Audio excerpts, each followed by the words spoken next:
তো অনেক সময় দেখা গেল যে আপনার ইউজার যখন ডাটা দিচ্ছে, সাপোজ এখানে লিখছে যে ইউজার নেম ইজ, হ্যাঁ, তো দেখা গেল যে এই যে সামনে পিছনে কিন্তু আপনার স্পেস দিচ্ছে, তাই না? তো আপনি চাচ্ছেন যে স্পেসগুলোকে আপনি নিবেন না, না নিয়ে আপনি ডাটা পেজে এটাকে পাঠাবেন, তখন আপনি কিভাবে করবেন? যেমন সাপোজ আমি আগের ফর্মটা, যেটা এর আগে আমরা আপনাদের দেখিয়েছিলাম যে স্ট্রিং কিভাবে পরিবর্তন করবেন, এখন আমি আপনাদের দেখাবো যে আপনি যখন স্ট্রিং নেবেন তখন এই যে হোয়াইট স্পেস বা অন্যান্য ক্যারেক্টার কিভাবে আপনি বাদ দিয়ে আপনি নেবেন, ডাটাটা নিয়ে আপনার ডাটা পেজে আপনি সেভ করবেন।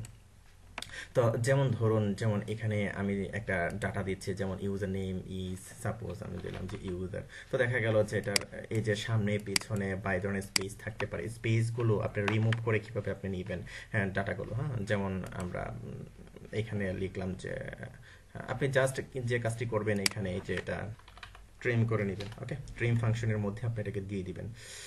আচ্ছা, এটা আমি পরে দেখাচ্ছি।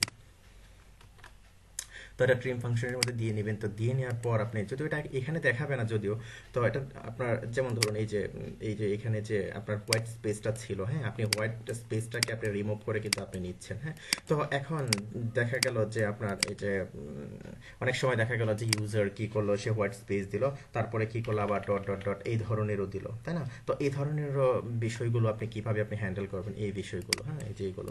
তো এটাকে হ্যান্ডেল করার জন্য, যেমন সাপোজ এর আগে যেটা আমরা দেখেছিলাম এখানে এই যে ট্রিম ফাংশনের মধ্যে আমরা কি ট্যাক্স দিয়েছি, তাই না? তো ট্যাক্স দিয়ে কমা দিলাম, কমা দিয়ে আমি কি করলাম, এটাকে একটা স্পেস দিলাম। তো আমি কি রিমুভ করতে চাচ্ছি, যে ডট ডট ডট, এটাকে এই যে ডট ডট ডট, তারপরে এই যে ডট ডট ডট এবং স্পেস দুটাকে আমি রিমুভ করতে চাচ্ছি। জাস্ট আপনি কি করবেন, এখানে আপনি একটা ডট ধরিয়ে দিবেন।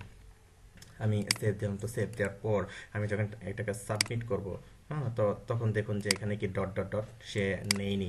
যেমন আমি এটাকে কপি করলাম, কপি করে কি আবার রিফ্রেশ দিলাম। তো রিফ্রেশ দেওয়ার পরে এই যে আমি এখন যদি আমি সাবমিট করি, এই যে দেখুন যে ডট ডট ডট সে নেইনি। তো আশা করি বিষয়টা বুঝতে পেরেছেন। তো এখানে আরও কিছু ফাংশন আছে, জাস্ট এই ফাংশনগুলো আমি আপনাদেরকে বলে যাই। যেমন ধরুন আপনি চাচ্ছেন শুধুমাত্র লেফট সাইডের স্পেসটা আপনি নিবেন না, ডান পাশের যে স্পেসটা থাকবে, জাস্ট আপনি এখানে কি করবেন, যে এল ট্রিম লিখে দিবেন এখানে, এল ট্রিম, এল ট্রিম।